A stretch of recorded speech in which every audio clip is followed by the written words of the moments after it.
Hello मेरे प्यारे से और श्रेणियों, कैसे हैं? आशा करता है आप सभी अच्छे होंगे, मस्त होंगे, तंदुरुस्त होंगे और अच्छे से स्टडी कर रहे होंगे।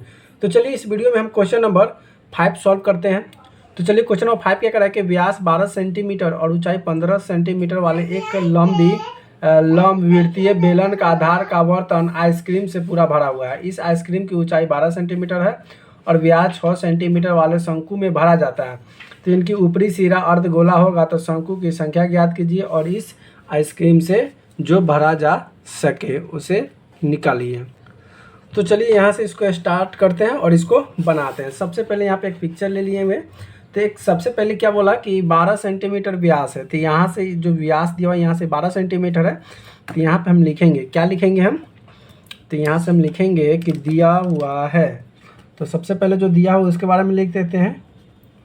हल यहाँ से स्टार्ट करते हैं और लिखेंगे यहाँ से कि दिया है। क्या दिया हुआ है? तो हमारे पास दिया हुआ है कि बेलन का व्यास। क्या दिया हुआ है?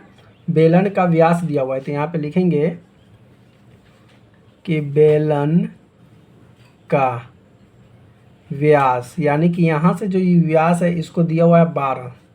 तो 12 सेंटीमीटर है। तो यहाँ से आर निकालेंगे तो कितना हो जाएगा? 12/2 यानी कि 6। तो आर बराबर निकल कितना आ गया? 6 निकल के आ गया। अब बेलन की ऊंचाई दिया हुआ है तो यहाँ से लिख लेंगे बेलन की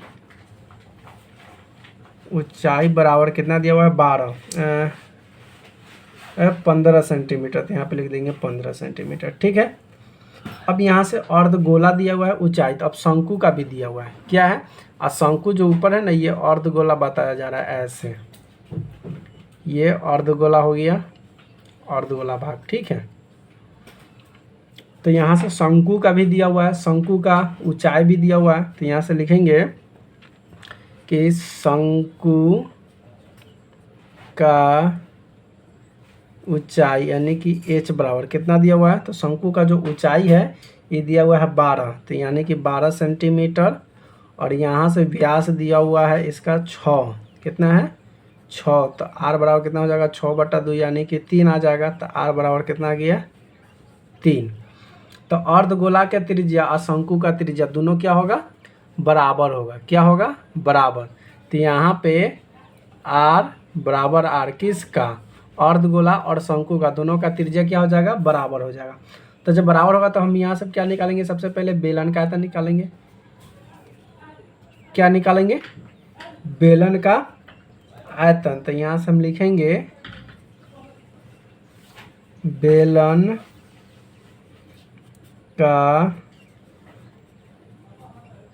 आयतन। तो बेलन का आयतन क्या होता है?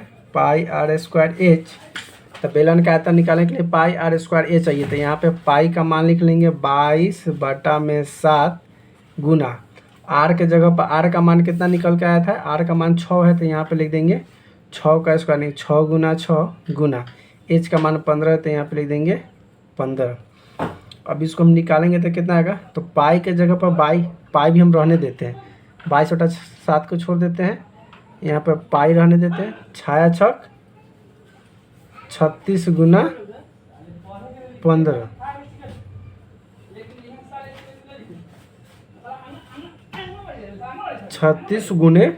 15। अब यहाँ से हम क्या निकालेंगे? ऊपरी सिरा का अर्धगोला। जो शंकु जो आप दिखाई दे रहा है ये शंकु का ये ऊपरी सिरा है। तो ये क्या है? अर्धगोला है। तो यहाँ से हम निकालेंगे अर्धगोला, ऊपरी सिरा अर्धगोला वाले शंकु का आयतन निकालेंगे। ठीक है, ध्यान समझिएगा। तो ये शंकु जो है ना, आप यहाँ से देख लीजिए, ये शंकु है। तो इसका अगर क्षेत्रफल निकालेंगे ना तो ये बोला है कि अर्धगोला, यानी कि यहाँ से ये वाला भाग। तो इसमें शंकु का भी क्षेत्रफल हो जाएगा और यहाँ से हमको निकालना पड़ेगा अर्धगोला भी निकालना पड़ेगा, यानी कि दोनों को जोड़ना पड़ेगा। तो यहाँ से इसको क्या निकालेंगे? तो यहाँ से लिखेंगे कि ऊपरी सिरा क्या हो जाएगा? ऊपरी सिरा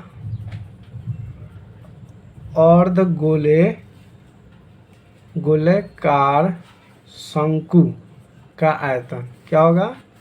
शंकु का आयतन बराबर, तो शंकु का आयतन बराबर क्या होता है? 1/3 πr² प्लस शंकु का है अर्धगोला का आयतन, तो 4/3 अर्धगोला है तो यहाँ पर 2/3 पाई आर क्यू हो जाएगा। ठीक है, अब दोनों को जोड़ दीजिए। अब इसमें से कॉमन निकलेगा 1/3 पाई और 1/3 पाई, यानी कि पाई आर स्क्वायर निकल जाएगा। तो यहाँ निकाल लीजिए कॉमन 1/3 पाई आर स्क्वायर निकल जाएगा, तो इधर बचेगा एच प्लस इधर 1/3 निकल गया तो बचेगा 2, और इधर 2r निकल गया तो सीधे बचेगा r, 2r हो गया। ठीक है, तब यहाँ पे क्या हो जाएगा 1/3 पाई आर स्क्वायर, और एच के जगह पर कितना मान है शंकु का 12, तो 12 लिख दीजिए, प्लस 2 गुना आर का मान 3 है तो 3 लिख दीजिए। ठीक है, अब यहाँ से कितना हो जाएगा 1/3 पाई आर स्क्वायर, और ये हो जाएगा 12 प्लस 3 गुना 6, तो 12 6 कितना हो जाएगा 18 हो जाएगा। कितना हो जाएगा 18। तो इसको हम क्या लिखेंगे 1/3 पाई, और यहाँ पे आर के जगह पर कितना है, आर के जगह पर 3 है, तो यानी कि 3 गुने 3 लिख लेंगे, ये हो जाएगा 12 6 18, तो गुना कर लेंगे तो 12 6 18 हो जाएगा। ठीक, यहाँ तक कोई दिक्कत, यहाँ तक कोई दिक्कत नहीं। ठीक, अब इसको हम आगे इसको क्या बढ़ा देते हैं, तो 1/3 पाई 3 तिहाई 9 गुना 18 हो जाएगा।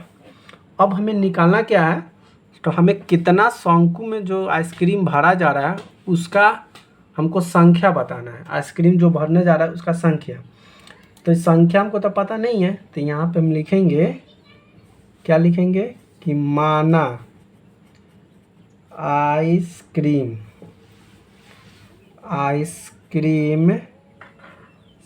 से भरे जाने, क्या हो जाएगा भरे जाने वाले शंकु, भरे जाने वाले शंकु की संख्या बराबर n मान लेते हैं। कितना मान लेते हैं, संख्या बराबर n मान लिए। तो जब संख्या बराबर जब n मान लिए ना, तो यहाँ पे कितना हो जाएगा, यानी कि n गुना ऊपरी सिरा का आयतन अब बराबर बेलन का आयतन करना पड़ेगा। क्या ये जो पूरा जो निकल गया ना ऊपरी सिरा का आयतन, तो यहाँ पे लिखना पड़ेगा कि ऊपरी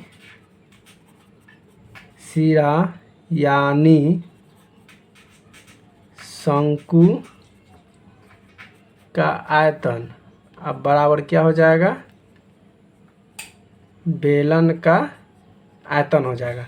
तो अभी शंकु का आयतन और बेलन का आयतन तो हम निकाल चुके हैं। जैसे कि ऊपर देख लीजिए, बेलन का आयतन ये रहा पाई 36 गुने 15, तो यहाँ पे आपको लिखना है ऊपरी सिरा का, तभी निकल के कितना है ऊपरी सिरा का 1/3, तो यहाँ पे लिखना है n गुना, तो n गुना 1/3 पाई, उसके बाद हो जाएगा गुना 9 गुना 18, अब बराबर बेलन का निकल के आया था पाई 36 गुना 15। तो देखिए पाई से पाई कट जाएगा, ठीक है ना जी, पाई से पाई कट जाएगा, 18 से काट देंगे 18 दूना 36 कट जाएगा, 3 से ही काट देंगे 3 बार में कट जाएगा।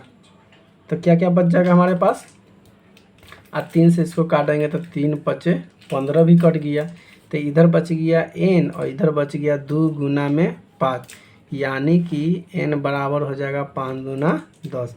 यानी कि जो शंकु जो है आइसक्रीम भरने वाला जो शंकु जो है ये वाला, इसमें जो कै गो शंकु हो जाएगा, तो ऐसा वाला शंकु ये 10 गो हो जाएगा, यानी इसकी जो कोण की संख्या होगी 10 होगी, तो 10 इसका राइट आंसर हो जाएगा। हमारे वीडियो कैसी लगी प्लीज़ कमेंट करके जरूर बताएं। वीडियो अच्छी लगी तो वीडियो को लाइक कमेंट शेयर जरूर करें, और चैनल पे नए तो चैनल को सब्सक्राइब भी जरूर कर लें। वीडियो देखने के लिए बहुत बहुत धन्यवाद। Thank you so much, love you.